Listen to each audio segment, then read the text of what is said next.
Are you drinking something? Drinking Diet Dr. Pepper. I'm a teetotaler. Ah, okay. Hope you guys won't be offended.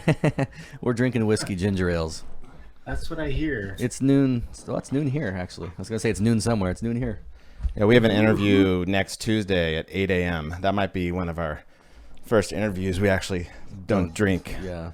during. Yeah, but it's. I just have never liked the taste of it. It has nothing to do with Yeah, anything you're like that. better off. Yeah, I don't mind. I Who drink the way heck less is your than ever target now. market anyway? What was that? Who is your target market where you would with the show, the name of it is Drunk Ex Pastors, and then go Anyone that down the uses event. alcohol to cope with losing their faith and their belief in heaven and hell. All right. Thanks for joining us. Um, so I wanted to ask first, do you go by, because everywhere on the internet you're Ojo Taylor. Am I pronouncing that right?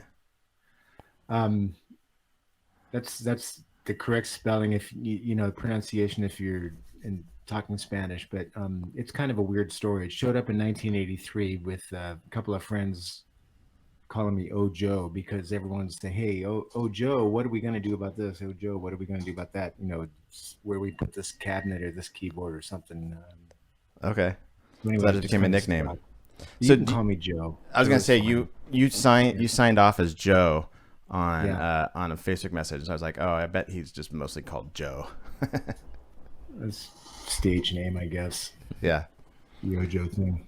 So we will, when we actually publish this, probably later this month, we'll do a little intro. We'll talk about you beforehand, so we don't have to do all of that now. Like, being an undercover and you're being a music teacher at James Madison University and all that. Right.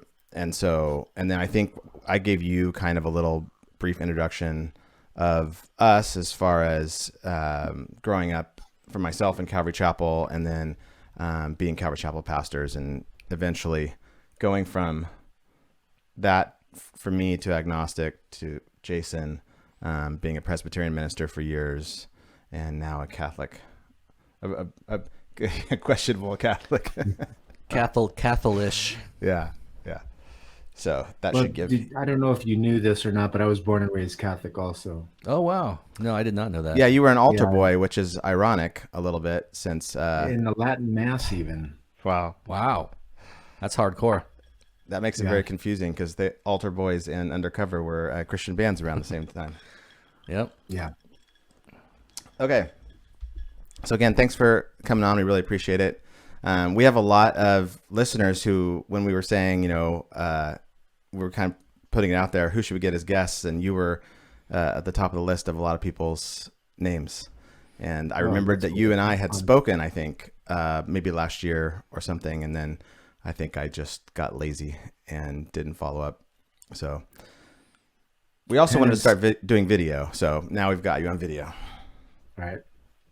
So do you want to just kind of tell a little bit about your journey from being an undercover to now, just kind of a brief overview, and then we'll kind of zoom in on details. Well, so I was born and raised Catholic, and then kind of stopped practicing in my teenage years, which I guess is kind of a common thing. Had a lot of problems just with the Vatican's teachings and things that just didn't make sense. Um, I actually got involved in Calvary Chapel because they had this Saturday night concert series where they had, basically Christian rock bands. This was the mid 70s. So kind of at the tail end of that whole Jesus hippie movement thing where, um, anyway, so I went down and we started we had a couple of Christian bands before undercover, but Jim and I were basically high school buddies and have been the constant here. And so we formed a band, and this was, I guess, the timing was right. And so we're in Southern California, which is also fortunate because if Jim and I were living in, who knows, Bartlesville, Oklahoma or something, this might not have happened at all. But Right. so our first record comes out in '82, and um, And is that the album? That's the album with like I Am the Resurrection and God Rules. Was that your first album? No, there's actually one before that. It was there a is. Okay. self-titled independent release. So Maranatha Music had this little, I guess, farm label, they would call it, called MRC, which stood for Ministry Resource Center. And they would kind of help fledgling bands get a piece of product recorded and done so that they'd have something to sell on the road and help support themselves and maybe see where it went. Well, that's how we started. So did Lifesavers. So did Altar Boys, I think, Lifters. That whole first wave of Southern California new music groups that showed up in the early '80s. So we released that album, and it just, we couldn't sell them, couldn't get, they just flew out of our trunks. Basically, we'd pull up to nightclubs or wherever we happened to be playing and sell these things hand over fist. And so then Maranatha saw that there was something going on, and then they decided to release our second record, God Rules. But they realized that they didn't really have a record label suitable for that kind of music. Their forte had been like praise music, yeah. Softer Jesus rock and stuff like that. So they started Broken Records, and that our record was I think the debut on that one. And was that was a Calvary Chapel thing, the Broken Records? Yeah, well, Maranatha was owned by Calvary Chapel at the time, and and actually they did have another record label called Asaph and Sons.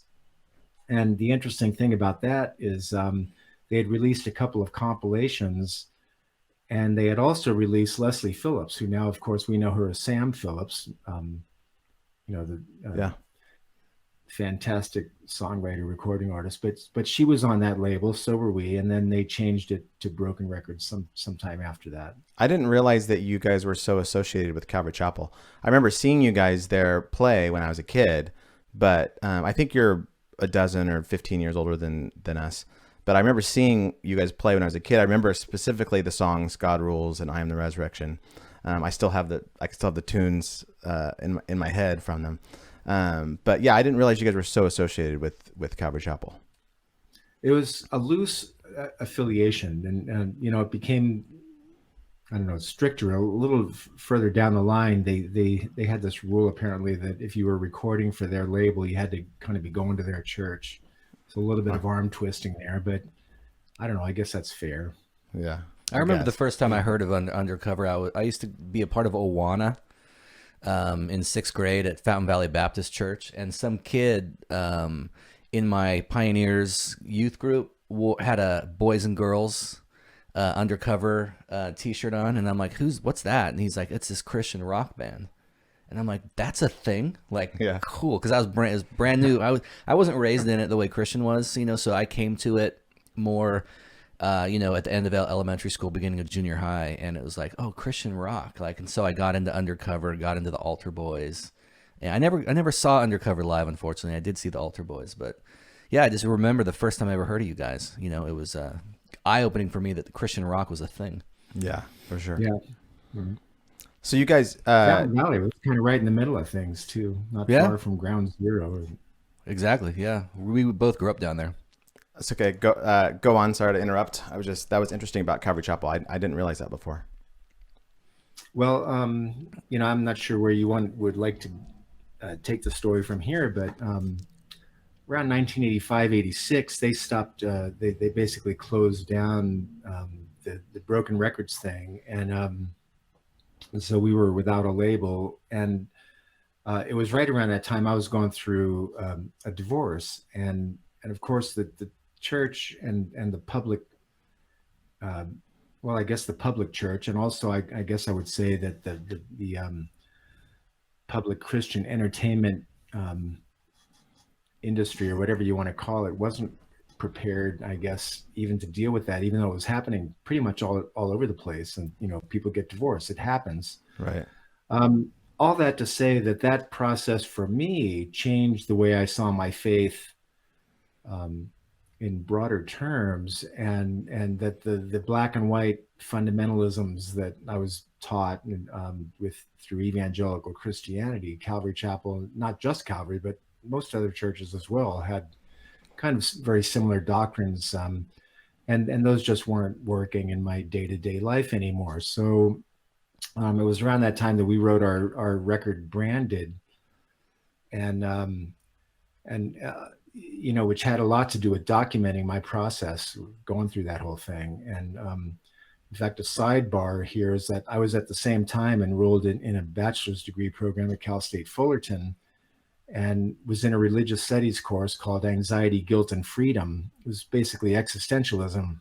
Huh. And I submitted the album Branded for my capstone project in that course. Oh, wow. So the record really was all about that, coming to terms with those things: anxiety, guilt, and freedom. The fact that my faith is not, I'm basically powerless here. The faith is not really helping me out in any way.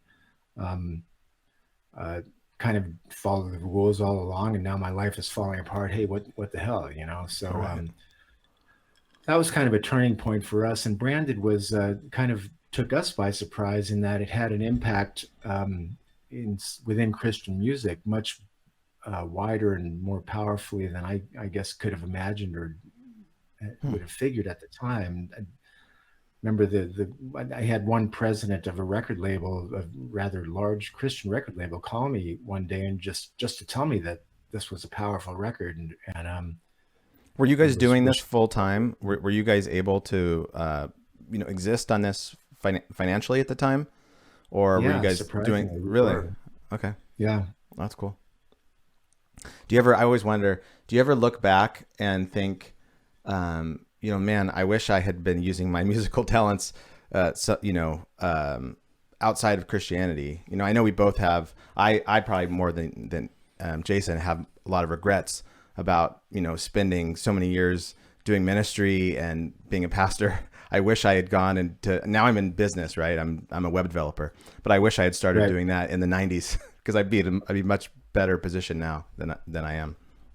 No, we have this conversation all the time, what if, and Yeah. Part of that is, do I think the band was good enough? Yeah, absolutely. We were playing the same venues everyone else was playing in Southern California.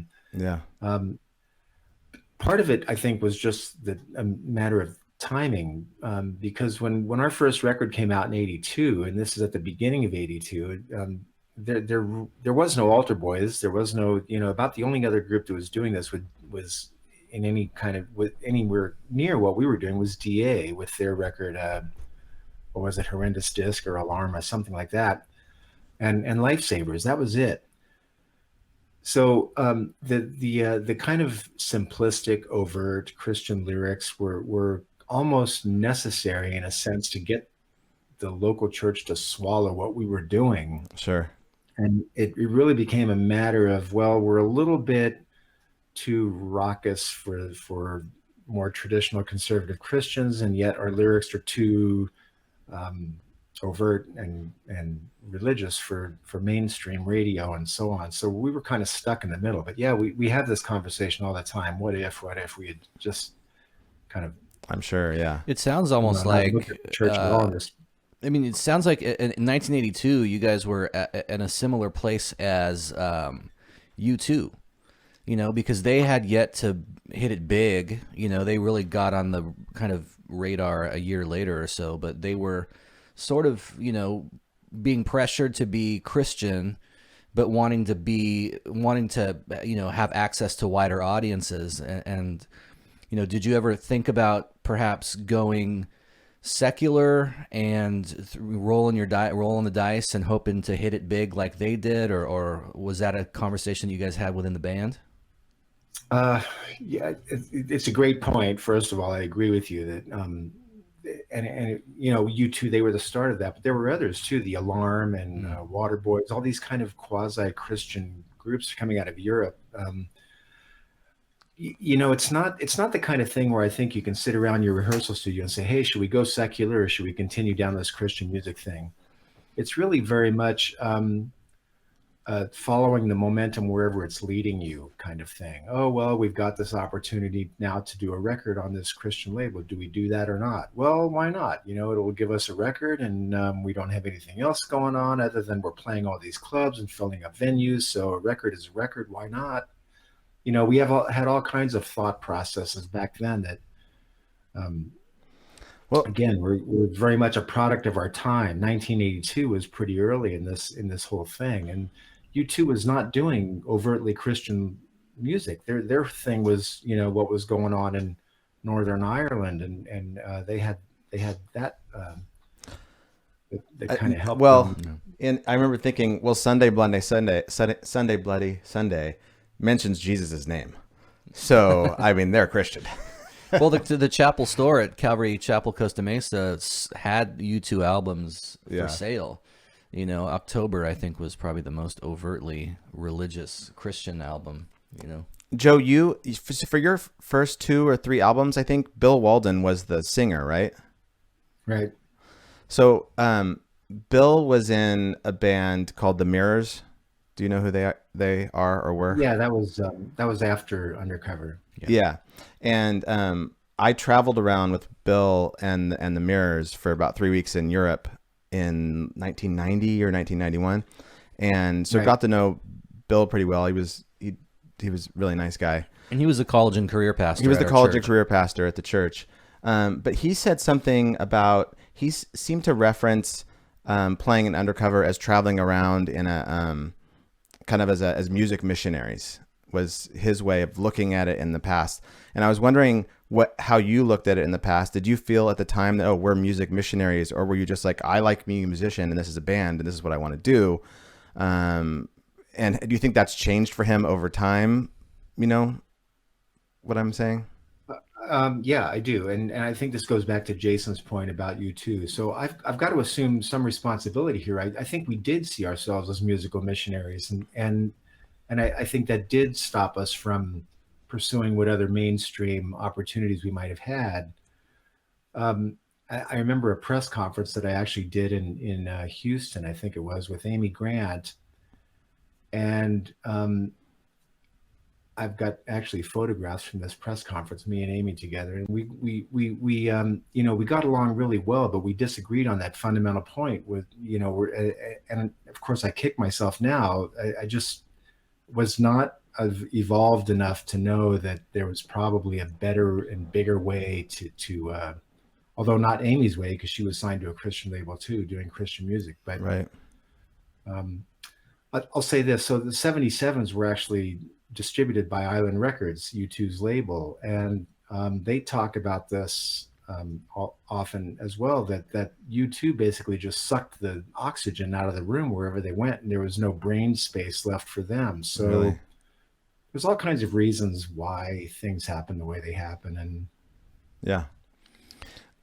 I'm curious, during your sort of the beginnings of your deconstruction, in the mid 80s, and you're going through your divorce and your kind of disillusionment with, the evangelical fundamentalist view of God and all that. I'm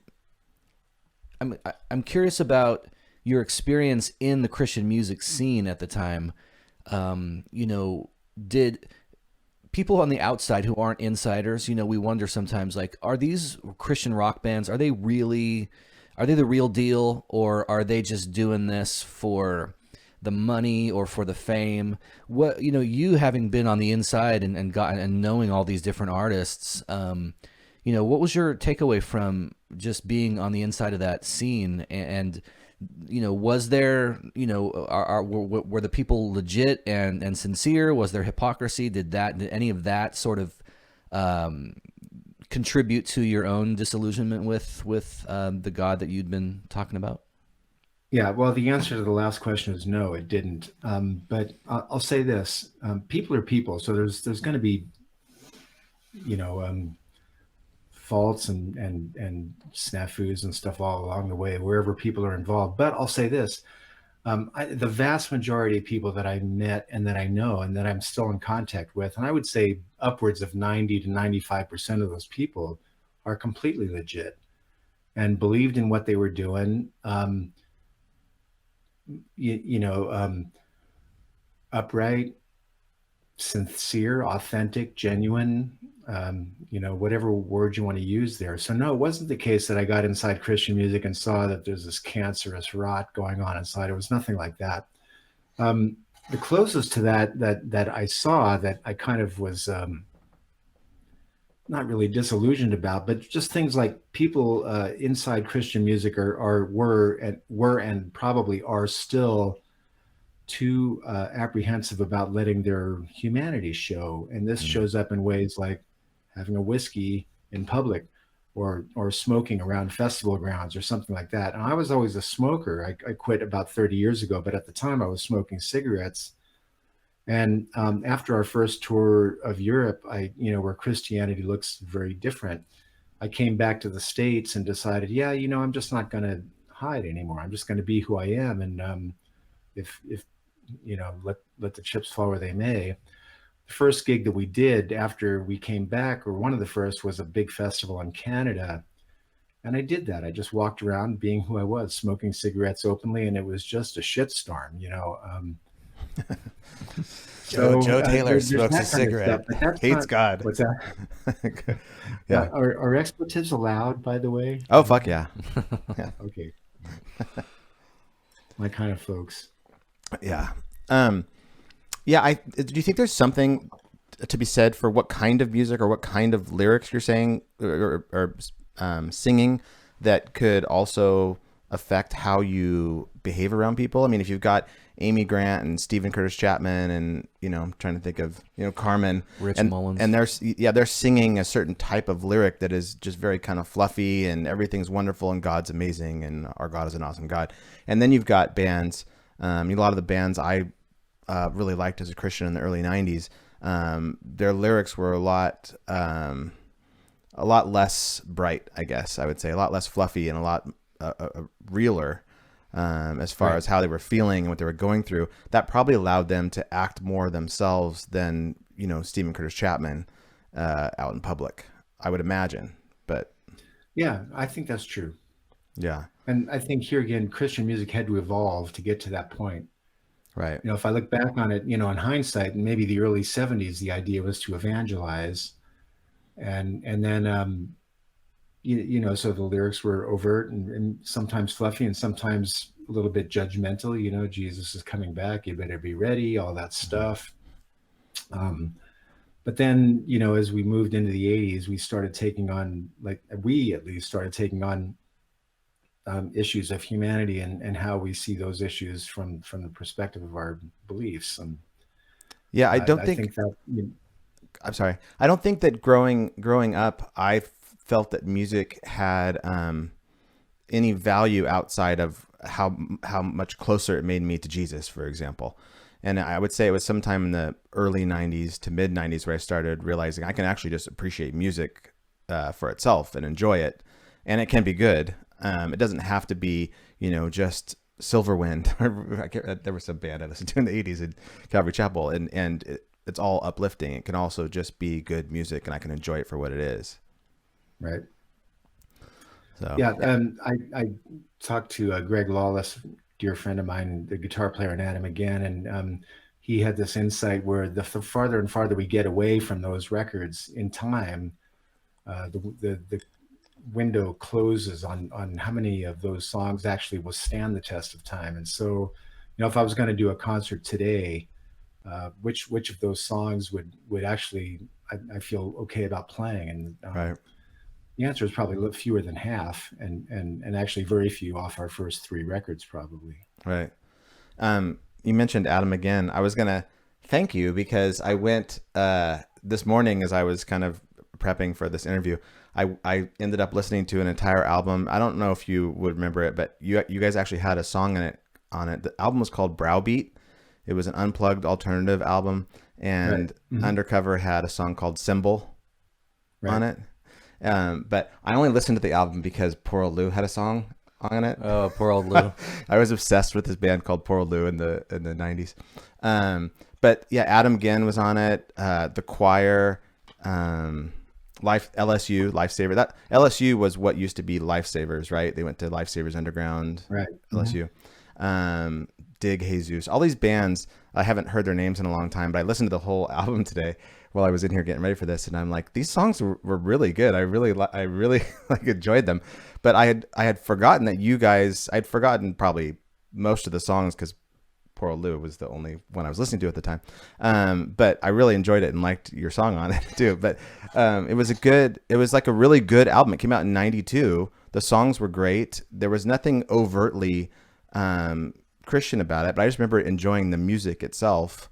And for me, that was a pretty big stepping stone, because he used to listen to you too, and I would go over and go, how can you be listening to this? This isn't Christian music.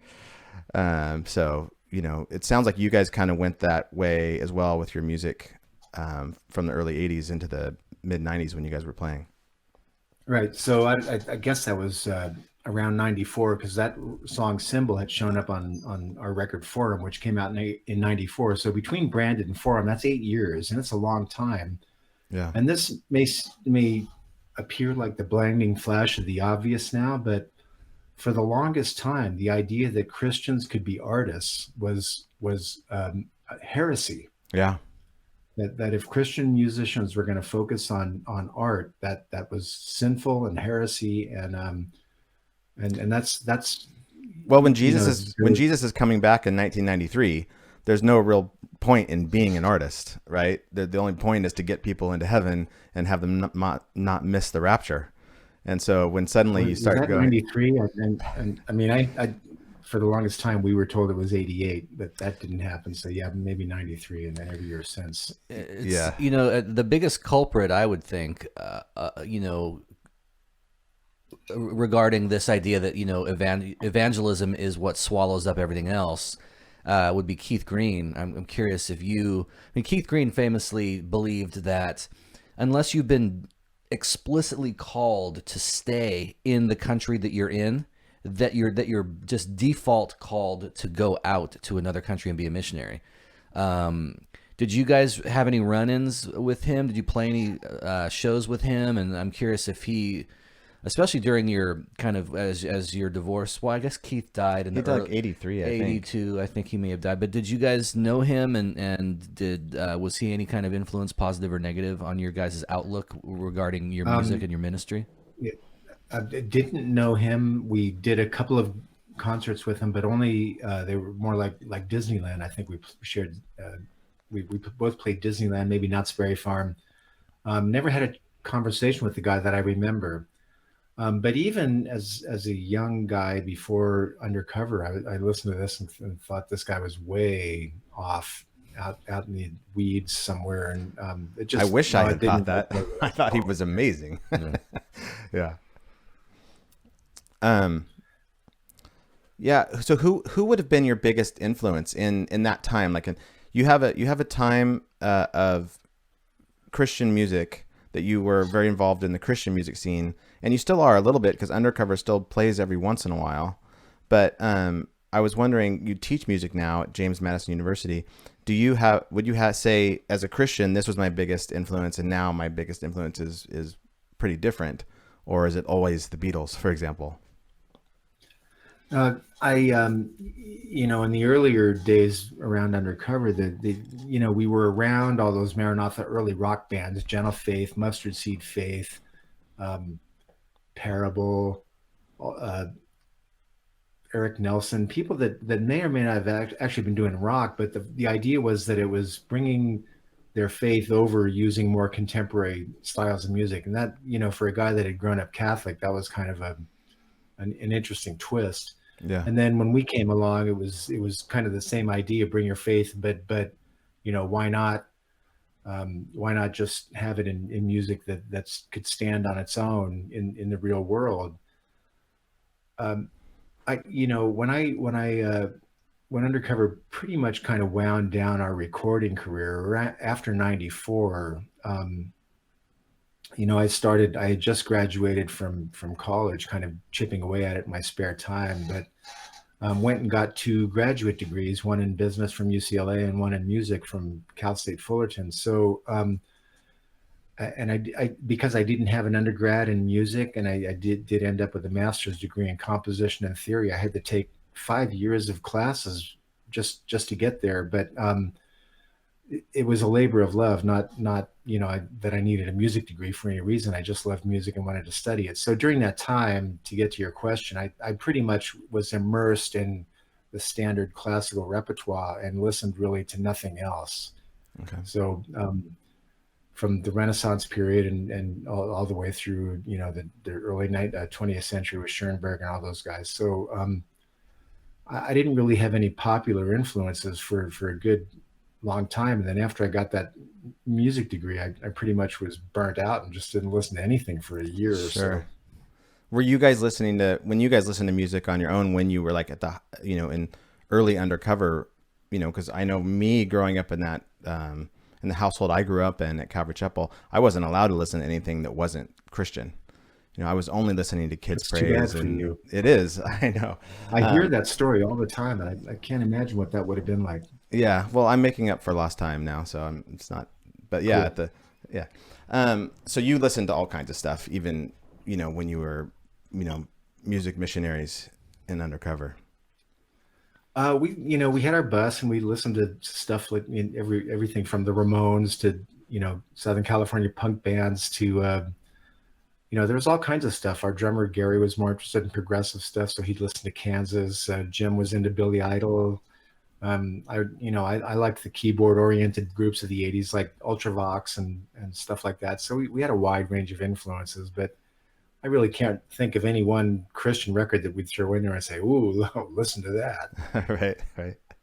So around 94, you guys stopped making albums and you did your graduate degrees, and you're still a Christian at that time, or identified as a Christian. I think if I read correctly, it's in the like 2008 or so when you kind of stopped identifying as a Christian. Yeah, it was around that time, but I'll just briefly fill in one blank. When I said that we came back from our first tour of Europe and Calvary Chapel had basically stopped doing rock albums and shut down the rock divisions of Broken Records. And having toured Europe, and we were over there for a good long time, and having come back and said, kind of as Jason said, yeah, this isn't working for me, this evangelical stuff. I stopped going to Protestant churches altogether and actually went back to the Catholic Church officially around 1990. Oh, wow. Okay. That was kind of an interesting conversation with a bishop there. I said, look, there's certain things I can't buy, Immaculate Conception, all that stuff. I'm just not going to, I just can't get there intellectually. And he said, well, let me consult with my, this was the priest at the local church. He said, let me consult with the Monsignor. And he did, and came back and said, well, as long as you're open to these things, we can let you come back officially. So I'm like, oh, okay, whatever, sure, I'll stay open to it. So between 90 and 2008 or so, I was practicing Catholicism and just barely holding on to beliefs that, that, okay, well, maybe that's true and maybe it's not, but there's other things that I just can't get there. And then 2008 is when it unraveled altogether. Was there some events or epiphany that caused that kind of final straw to break the camel's back in 2008? What precipitated that? Yeah, that's a good way of putting it. I often say that it was death by 1,000 paper cuts. So, I can say, well, beginning with Branded, I knew that things weren't working, but I can go back even further than that. Having said all that, there was one final event, and of course, it had to do with social media, with the emergence of MySpace, and particularly. So I met this scientist here in Virginia shortly after I moved, and I really didn't know anyone in Virginia, and this person had self-identified as an atheist, and I thought that's really interesting because I'd never heard anyone just be that open about it before. And I'm sure there are atheists out there somewhere, but I don't know any, and. So this woman had identified as an atheist, and so we were emailing back and forth. I didn't know her personally, but at the time, and it just takes a quick Google search of my name to see that all this Christian music stuff shows up. And she writes me an email back and says, "Look, I want you to know that if you're ever going to try to save me from hell, this conversation's over. And not only that, if you even believe in hell, this conversation's over." Huh. And I thought, and she said, "If you're going to try to save me, this conversation's over." And I thought, well, look, I'm not communicating with you because I have some ulterior motive to save you. But on the question of hell, let me get back to you on that. And I had to really, I knew in my mind that I had rationalized hell away from the orthodox um, version of it to this contrived product of my own imagination. Oh, well, it's something we choose. God doesn't want anyone to go there. We choose to go to hell. And all these justifications and rationalizations that I had. And I finally, at result of that conversation, realized, you know what? I just don't believe any of that crap. I just made it all up to try to make it make sense. And sure, there's scriptures that can justify any twisted version of really any teaching. Sure. So it was at that point, that was Jason, the straw that kind of brought the It's whole funny house because coming back. one of the questions I was going to ask is a question I was timid to ask around Jason because he says I bring hell up all the time, but he brings you too up all the time, so we're even. Yeah, hell played a huge part for me, and that was the question I wanted to ask you: was what role did hell play in your deconversion? For me, when I first felt the freedom to even think about the idea that hell might not be a literal place of eternal torment, that then freed me up to kind of look at everything else and think, well, what else don't I believe? Or, if I don't have the fear of hell hovering over me all the time with the way I was growing up, then can I look at my other beliefs and maybe change some of them as well? And that was kind of the domino that started it all for me. Yeah, and I think that's a common thing that people I talk to. Hell becomes kind of a linchpin, where it's such an immoral and such a pernicious doctrine that once you kind of get over that, that the idea that a loving God created this scenario where most of His creation, even according to Scripture, is going to end up there, Yeah. even if by their own choice. So once you remove that Jenga piece, I guess, then you have all these other questions about, well, what does that mean about sin? Mm-hmm. And what does that mean about redemption? What does that mean about the necessity of crucifixion? And by the way, what about this idea of a blood sacrifice to win us back and put us back in God's favor? And so you're right, there's all these other questions. And then what about the resurrection? There were weeks when I allowed myself to question these things where I was kind of praying out of both sides of my mouth saying, well, gosh, I don't really believe that, but God, please be gentle with me while I figure this out. I might be an atheist, God, but it's just kind of weird that there's this weird neverland of, getting from one place to another. Yeah. I read a blog post of yours recently, and I don't remember what the name of it was, but it was something about like 7 alternatives to hell that God could have, produced, such as Right. After we die, giving us a choice after we die when we still have free will, to choose Him or not, after we know the truth, that kind of thing. I thought that was a really good blog post, and I still have fear of it. And Jason's never had fear of it, even when he was a Christian. Now he's a Catholic, I guess, he's kind of Christian still. But I've always had fear of it for as long as I can remember. And even now that I don't believe Christianity anymore, but there's still like a 0.0001% chance that I'm wrong. And with believing how bad hell is, that's enough to make me concerned from time to time. Yeah. It's a powerful motivator, that fear, and it's the worst of all possible fears. This idea that eternal torment. Uh-oh. Joe froze up. You there, Joe? Oh, we lost him. We can't. I don't know if you can hear us. Your video's frozen, and we can't hear you anymore. So I think Christian's gonna write you and see what's going on your end. So I think you were just starting to say that the hell's a powerful motivator. It is. And if you want to keep going on about that, we can just cut back The into idea that. of eternal torment. What's worse than that? That with no hope of anything. The word pernicious, I think, is just the right word for it. It's just such an evil, anti-loving. It's just the worst possible thing that I think you could do to another soul is to throw that kind of fear-laden guilt trip on someone that with this authoritarian God standing over them. And then, of course, the answer that we get from evangelicals is, well, look, there's an easy way out. Right. God gives you the door to escape, but And God's ways are higher than our ways. We can't understand them. Yeah, I actually had this conversation recently with a friend. I'm not going to mention the friend's name, in a band, and I said, look, let's play a thought experiment here. What if Judgment Day shows up, and here I come standing before the throne of God, and there you are sitting next to God, and you've already cleared all the hurdles, and God looks at my life and then says, I need some advice on this one. What should we do? Turns to you and looks and says, what should we do? Pull the hand, push the button, send them to hell, or what? And this friend actually said, yeah, well, I would have to assent to God as I understand God, and off you go.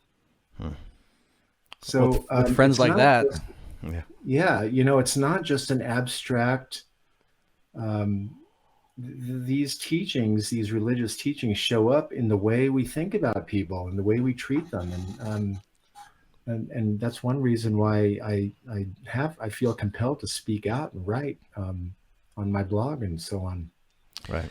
I'd be curious to hear your thoughts on this, Joe. A lot of people will try to treat the Bible kind of like a wax nose and get it to conform to whatever their thinking happens to be. So there are books written where it's like, well, the Bible doesn't really, teach hell. That's just a medieval misinterpretation. Jesus was actually like this kind of hippie kind of guy who loved people, and people twisted it later on to turn it into this threatening, menacing kind of message. Because I personally think that, the conservatives are usually right in how they interpret the Bible. And so I have to bite the bullet and say, I don't think you're wrong. I think the Bible's wrong in certain places. I think certain things that the Bible says are wrong.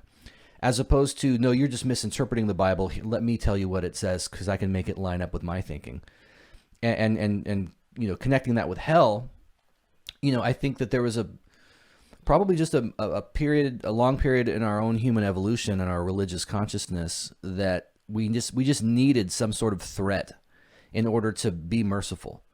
And what's going on today in the sort of diminishing belief in hell among Christian people and progressive Christian people is that we just don't need that now. We don't need, I can be merciful for its own sake. I can be compassionate toward the other because it's the right thing to do. I don't need this looming threat to rationalize or justify my mercy anymore. I'm just curious if you have some thoughts on that, and whether your own disbelief in hell or your coming to disbelieve in hell, did you look at that as like, well, I just been interpreting the Bible incorrectly, or I just don't agree with the Bible?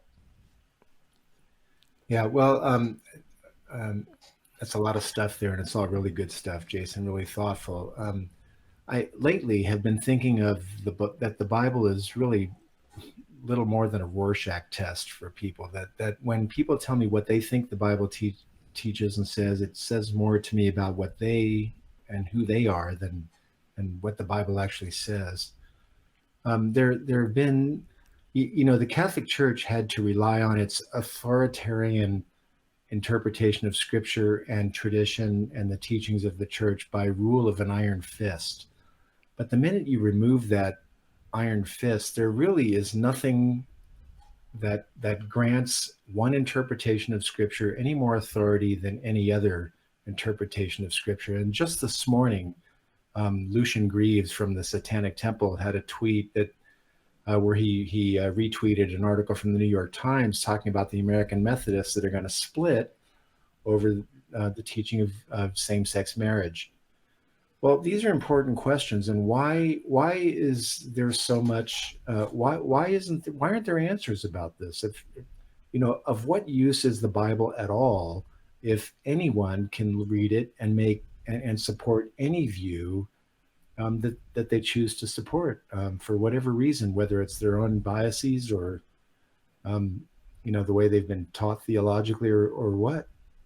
So the Rorschach test idea is kind of what I'm mulling over these days. Does that make sense? Yeah, kind of the idea, I've heard it said this way, that theology is just anthropology. That what you tell me you believe about God doesn't tell me anything about God. It just tells me something about you, that you need there to be this authoritarian God in order to make sense out of the world. And so like theology just becomes a projection of our own, inner thoughts. And we just project it out onto God and reveal more about ourselves by our theology than we do about any kind of God that might exist. Yeah, I think that's a insightful way of putting it. And it was interesting the way you worded it earlier, that we don't need hell anymore to be merciful creatures, when it seems to me that the idea of hell is as non-merciful a teaching that as one I could possibly come up with. Mm-hmm. So, which also makes I it don't one know, of the maybe- most controlling doctrines that there could ever be. right. So Yeah. maybe this is a time, where the church is going to have to, and then you look at the political environment too. I didn't mean to open that can of worms, but the church is really going to have to, with the editorial with Christianity Today, and there's probably going to be further schisms and people asking, really, who are we? Yeah, and I'm kind of content sorry. to watch that debate from the outside.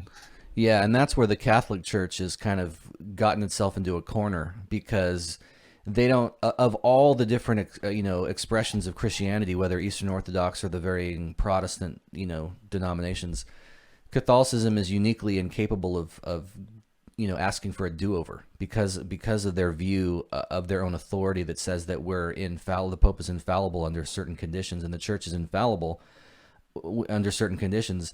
They can't just go rethink stuff and be like, yeah, we got that one wrong, and so I see a lot of Catholics trying to do like exegetical gymnastics to try to get out of, How much longer are you going to be a Catholic for? Just out of curiosity.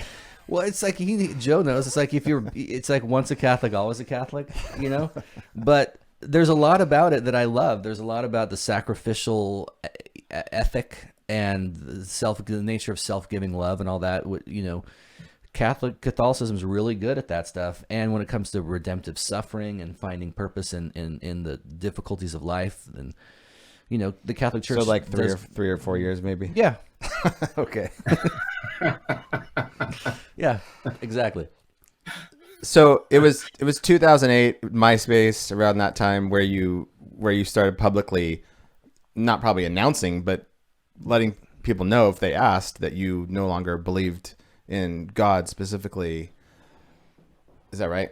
Yeah, that's pretty much it. I remember doing an interview.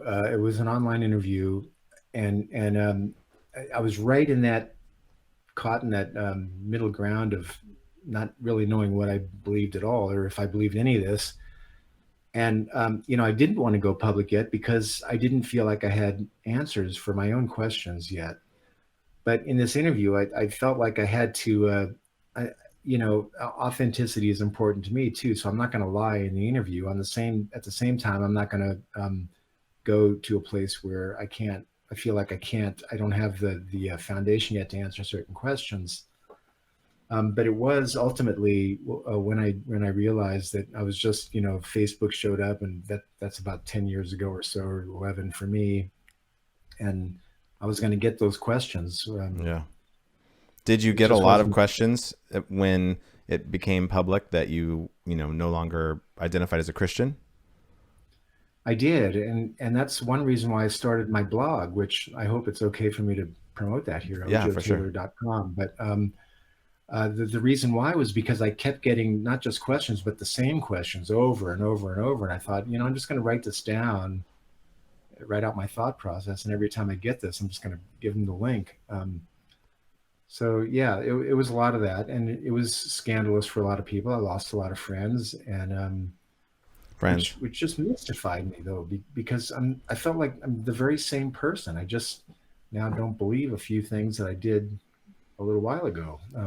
Well, you became a threat Still, to them, really. I mean, if you stopped believing what they have based their entire life on, that's a threat to what they believe. That's how I would look at that. right, and that goes to this idea that we really are. Those are so central to our identity as human beings, and I felt like I had to overcome that idea too. That we are more than what we believe. Yeah, I mean, except that the Christian religion would almost say the opposite, right? I mean, Christianity, at Yeah, least evangelicalism, would say, no, this is who you are. You are a soldier for Christ. Your whole purpose is this. This isn't our life. Our life is in heaven afterwards. So having somebody having a friend that to be rational and intelligent and who thinks about things, change their beliefs is threatening. it is threatening. Yeah. And It they is and threatening, they, and they have no. It's almost as if they have no choice but to kind of castigate you, because especially given Protestantism's idea that Scripture is clear. The perspicuity of Scripture, that that's the message, the basic message is obvious to everybody who reads it with an open heart. If you disagree with them, their only explanation is either you're ignorant and don't know anything, or you're evil. But there's no category in that worldview for someone who has goodwill and a working brain, and who looks at the evidence and just doesn't believe it. There's no category for someone who just legitimately disagrees from a sincere place. You have to either be wicked, You want to go or out stupid. You want to have sex. You want to do drugs. Yeah, just admit it. You want to go out and do a bunch of cocaine off some hooker's tits. I do like sex and drugs, though, but that's not why I'm not a Christian. Right. I get that one a lot too. You just wanted to sin. Mm-hmm. It's just a fringe benefit, really. Right. That's not the reason, though. Do you? No, I don't do cocaine or sleep with hookers, by the way. Right. Do you like, looking back? Because Jason and I have talked about this a lot. Having grown up in the church and in ministry, I feel like the percentage of people that I know that I was Christians and they were Christians is far greater for people who that's their occupation versus just regular Christians, So I was wondering how you feel looking back at the music industry versus just people in your life that were Christians. Do you think that a lot of people stay Christian just because, hey, it's more difficult for me to stop being a Christian because I have this public persona versus this is my income, That's a good point too. And I'm really happy, and I feel very lucky that my I don't depend on any of that anymore. So I can pretty much speak my mind.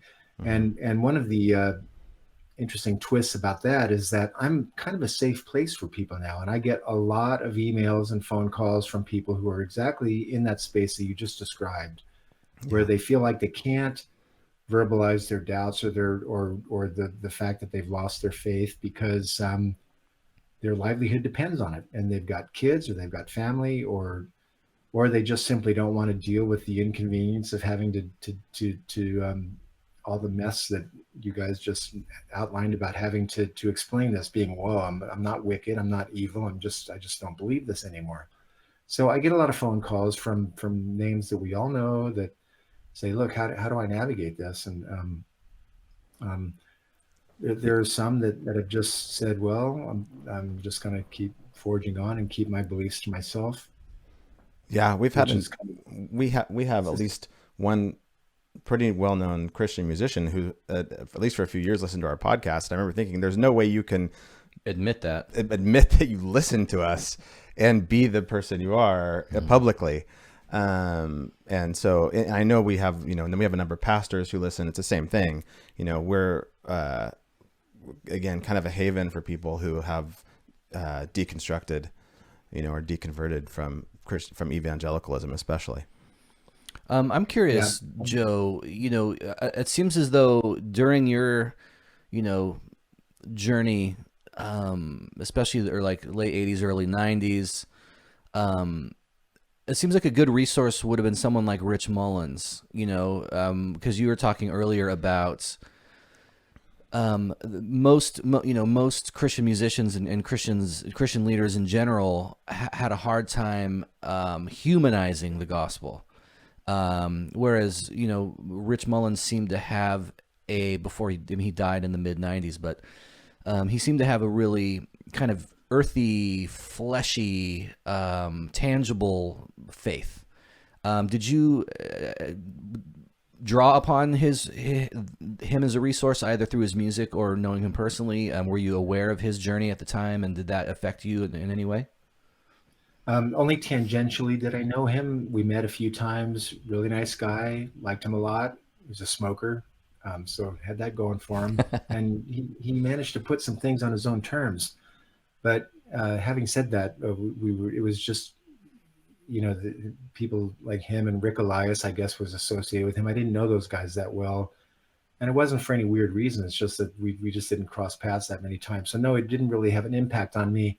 However, as I see things now, years after he's died, some of the songs that people will post or lyrics or things that he's said, and this idea of humanizing the gospel. Look, I guess I come down with it here, and it is this idea that the minute you have to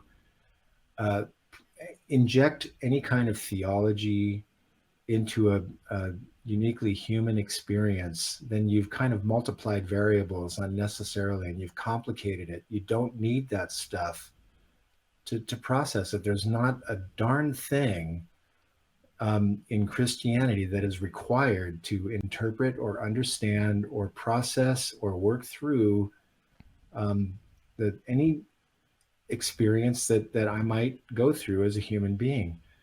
So it's just it's not that Jason, to answer your question, I just read that stuff and I say, well, okay, I can appreciate the humanity of what you're doing, but why the theology? It just adds, it confounds things. Yeah, I harp a lot about grace and nature, and this is a grace nature issue, because in evangelicalism, at least, grace and nature are at war. And so in order for any human experience to be valid, or even human emotion to be valid, it needs that injection of theology in order to kind of baptize and redeem it, because without that theological injection, it's illegitimate and probably evil. Are you saying that, or do you think people say that? I'm saying people say that, and it's because it's a Christological error, because they forget that Jesus was actually human, and so therefore humanity and human nature is not, in and of itself evil. But I remember being frustrated by that all the time in my Calvary Chapel days, because it's like, you can't just enjoy something for its own sake. You got to find some. There's a book, someone wrote a book called Finding God in Lord of the Rings, because you can't just enjoy Lord of the Rings. You've got to find some Christian metaphor. I like the Sopranos one myself. Finding God in the Sopranos. It was something like that. They sold it at Mars Hill. Yeah. Yeah. I mean, it's like the unchallenged assumption in all that is that humanity is bad and it needs to be fixed. So I like what you're saying about, the needs, like trying to kind of theologize humanity just adds a bunch of layers of complexity that are unnecessary and problematic, Right. So, and then, that kind of, at the center of that is this idea of morals and ethics. Can you be moral, or do you have, can you be an ethical person without a belief in God? And recently there was a Harvard professor, I think this was just yesterday, that said, atheists cannot honor an oath taken to hold basically a government position. So that shows up in so many ways. I just think it's an evil teaching. And there are two questions, aren't they? I mean, you bring them up, right? One is, can an atheist be moral? And the other one is, does an atheist have a reason to be moral? Right? Or do they have a philosophical justification, like a framework for that worldview? Yeah. Which are two different questions, which we don't have time to get into. at the moment. Yeah, that's a big one. Yeah. Yeah.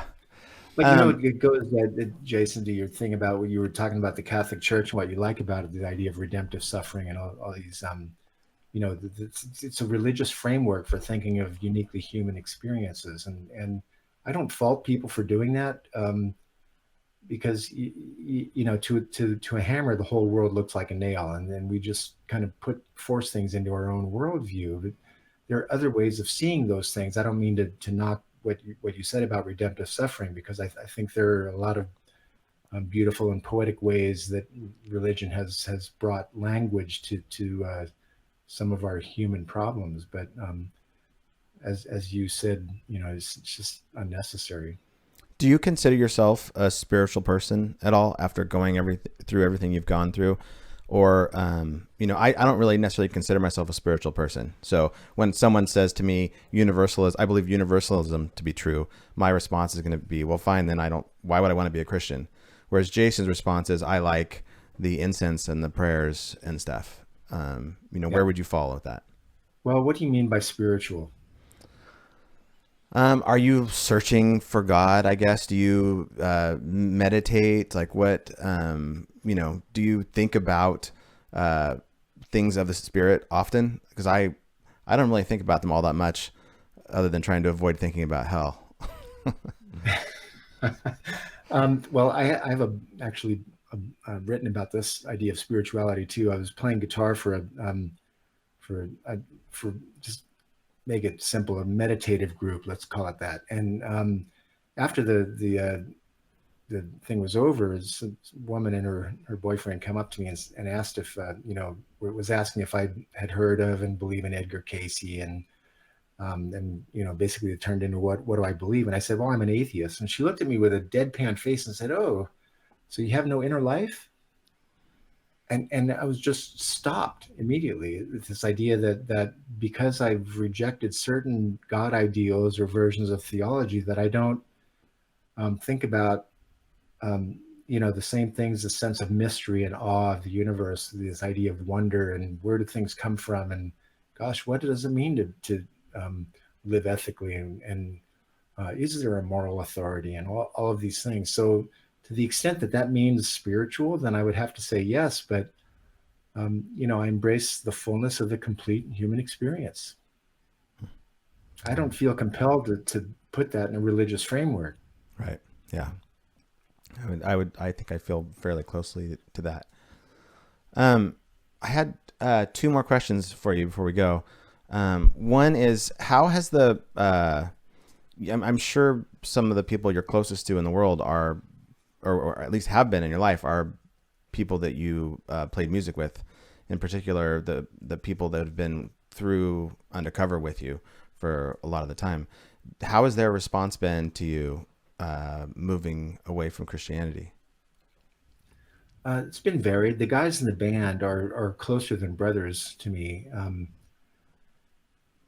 And even there's been, from Bill Walden, we get along great, but we disagree, and we know we disagree. But when, last year he actually flew from California to Virginia to visit me and come talk to my classes. And so, we love each other, but there's no question that we have serious disagreements. So the only question is, how much are you going to let that get in the way of things? And we see a lot of that, especially with, again, the political discourse. But so there's that angle, and then on the other side there is Rick Alba, who is our first bass player, and he's openly gay, and he's been with the same partner for 20 years, and he's also an atheist. So and in the middle are people like Jim, my lifelong best friend. But we just somehow it just has not been an issue with any of us, among any of us. And then the farther you go out from that circle, there are people that, well, it is an issue. And it's a good filter for who is really your friend, I guess. Well, you can say that again. And really, It comes down to this one question: is it all about correct beliefs, or do you believe the Bible when it says, "Love is of God, and everyone that loves is born of God and knows God"? Because you've got to come down on one of those or the other. Well, if love is sufficient, then why do my incorrect beliefs, in your opinion, matter at all? Right. And this is Versus where I if it's all think, about correct beliefs, then what the hell? I'm not interested in. and piggybacking on, what you were saying before about ethics and morality and then sin, you can make a case, I think, pretty easily that, if the Bible says, as it does, that love is the fulfillment of the law, that the point of all the laws of Moses and all the Old Testament laws, they're all summed up in this one word: you shall love your neighbor as yourself, which is all throughout the New Testament. And then, Right. conversely, John says that sin is lawlessness.